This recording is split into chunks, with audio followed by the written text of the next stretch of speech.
అందరికీ నమస్కారం.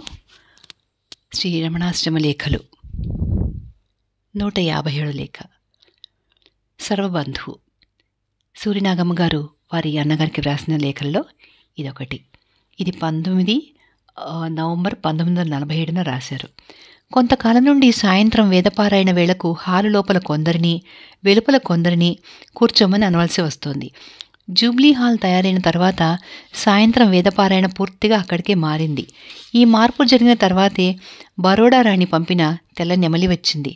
వచ్చిన కొత్తలో పసిది కావడం వల్ల దుష్టజంతువులు ఏం చేస్తాయో అని భగవాన్ దానిని ఒళ్లంతా కళ్ళుగా పెట్టుకుని కనిపెడుతూ ఉండేవారు. రాత్రిళ్ళు భగవాన్ హాల్లోనే దానికి నివాసం. అది వచ్చినప్పుడు వేసవి కనుక భగవాన్ జూబ్లీ హాల్లోనే పడుకునేవారు. అందువల్ల ఉషాకాలంలో జరిగే ఉపనిషత్ పారాయణ అక్కడే జరిగేది. చలికాలం రాగానే రాత్రి భోజనానంతరం భగవాన్ పడక హాల్లోకి మార్చారు సేవకులు. ఈ నెమలి హాలుకు మధ్యనున్న పై దూలం మీద నివసించి ఉండడం వల్ల దాని మలమూత్ర విసర్జనతో దూలం క్రిందనున్న స్థలం భీభత్సమై ఉషాకాలంలో జరిగే ఉపనిషత్ పారాయణకు స్థలం చాలక ఇబ్బంది ఏర్పడింది. సేవకులు కొంచెం విసుగుదల చూపగానే, ఎందుకయ్యా విసుగు, దానికి ఒక గూడు చేయించి జూబ్లీ హాల్లో పెడితే సరిపోదా అన్నారు భగవాన్. వెంటనే ఒక భక్తుడు అందుకు ఆమోదించి ఇనప గూడు ఒకటి మందిరంలాగా తయారు చేయించాడు. ఆ గూడు జూబ్లీ హాల్లో భగవాన్ కూర్చుండే రాతి సోఫాకు పక్కనే పెట్టి నెమలి పడక అక్కడికే మార్చారు సేవకులు. తదాతి రాత్రి భోజనానంతరం హాల్లో పడుకుంటున్న భగవాన్ జూబ్లీ హాల్లోనే పడుకుంటానని పట్టుబట్టారు. ఈ నవంబర్లో చలి విపరీతం కదా, బయట పడుకుంటే భగవాన్ శరీరానికి పడదు అని భక్తులకు భీతి కలిగి శ్రీవారితో మనవి చేశారు. భగవాన్ నవ్వుతూ, ఉండండయ్యా, వారెవరో ఎక్కడి నుంచో మన వద్దకు వచ్చారు. వచ్చిన వారిని బయట పడుకోబెట్టి మన లోపల పడుకోవడం ఏం మర్యాద? ఇంటికి బంధువు వస్తే తగినట్లు పరామర్శ చేయక వాసారాలోనే ఉంచి మనం లోపల దూరితే బాగుంటుందా? వీలుంటే వారిని లోపలికి తీసుకుపోవాలి, లేకుంటే మనము వసారాలోనే పడుకోవాలి, అంతే. అంత చలిగా ఉంటే మీరు లోపల పడుకోండి అని సెలవిచ్చారు. భగవాన్ శరీరానికి జబ్బు చేస్తుంది, దానికి తోడుగా మేమెవరమన్నా పడుకుంటాం అన్నారు సేవకులు. మీకు మాత్రం జబ్బు చేయదా ఏమిటి? చాలు చాలు, కావాలంటే మీరే లోపలికి చేరండి అని ఆ రాత్రి వారెంత చెప్పినా అంగీకరించక జూబ్లీ హాల్లోనే పడుకున్నారట భగవాన్. మరుదినం సాయంత్రం 4:30కు భగవాన్ బయటికి వెళ్ళగానే జూబ్లీ హాల్లో ఉన్న భగవాన్ పడక హాల్లోకి మార్చి వేదపారాయణం అక్కడ జరిగే ఏర్పాటు చేశాడు కృష్ణస్వామి. భగవాన్ తిరిగి వస్తూ ఆ ఏర్పాటు చూసి, ఇదిగో ఇవే చేష్టలు, వారిని ఖైదీ చేసినట్లు అక్కడ పడవేసి మనమంతా ఇక్కడ ఉండమా? పైగా వేదపారాయణకు ఈ హాల్ చాలకనే కదా అక్కడికి మార్చుకున్నాం. ఇంతలో ఆ హాలు పెరిగిందా ఏమిటి? మళ్ళీ కొందరిని లోపల ఉండి నిండడం, కొందరిని బయటకు తరవడం మొదలా? ఎందుకిది? అక్కడే అన్నీ జరిపితే వారికి అంటే నెమలికి సందడి ఉంటుంది, మనకు విశాలంగానూ ఉంటుంది. రేపటి నుండి అక్కడే ఉండేటట్లు ఏర్పాటు చేయాలి. పడక ఇక్కడికి మార్చారంటే నేను కూర్చోను సుమా అని చాలా దూరం చెప్పి రాత్రి భోజనం తర్వాత జూబ్లీ హాల్లోకి పడక మార్చుకొని దానికి తోడుగా ఉండిపోయారు.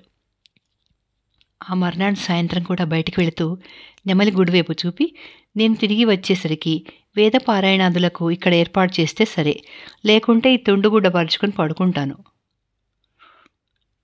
ఆసనం అక్కడికి ఇక్కడికి మార్చేందుకు శ్రమగా ఉంటే పూర్తిగా రోజంతా ఇక్కడే ఉండిపోతాను, మీ ఇష్టం, నాకేం కావాలి, ఈ తుండు చాలు అని సెలవిచ్చారు భగవాన్.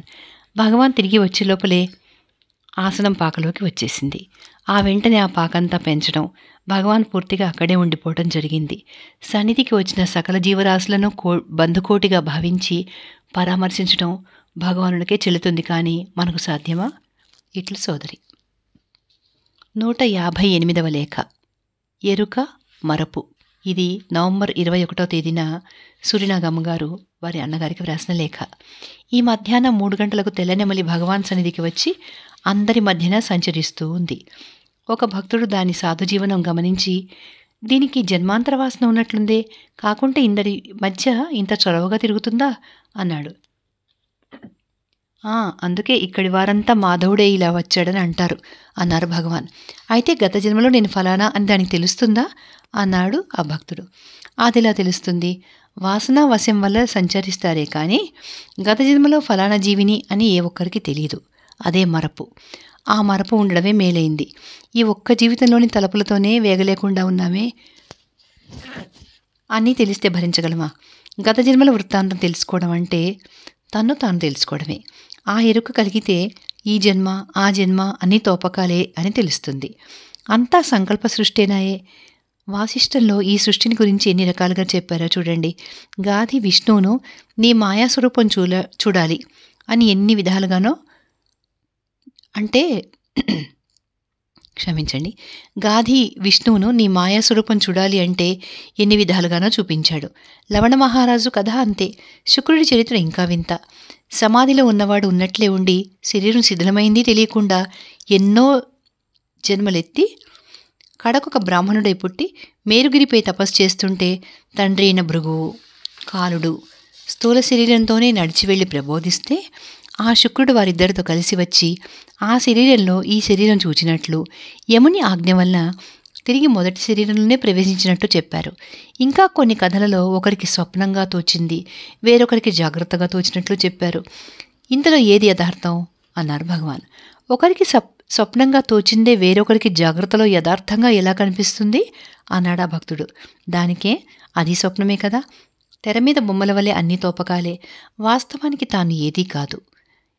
ఈ కాని పోని బొమ్మలాటలో అప్పుడు ఆ బొమ్మ నేను, ఇప్పుడు ఈ బొమ్మ నాది అన్న ఎరుక కంటే మరుపే మేలు అన్నారు భగవాన్. లౌకిక మర్యాదను అనుసరించి ఇది నాది అని అనవలసి వస్తుంది కదా అన్నాడా భక్తుడు. అవునండి, అనవలసి వస్తుంది. అన్నంత మాత్రాన అన్నీ నేనే అనుకుని ఖేదమోదాలు చెందవలసిన పనిలేదే. బండిలో పోతూ బండి నేనని అనుకుంటామా? సూర్యుడున్నాడు. నీళ్లతో నిండిన చిన్న కుండలలోనూ పెద్ద నదులలోనూ అద్దంలోనూ అన్నిటిలోనూ ప్రతిఫలిస్తాడు.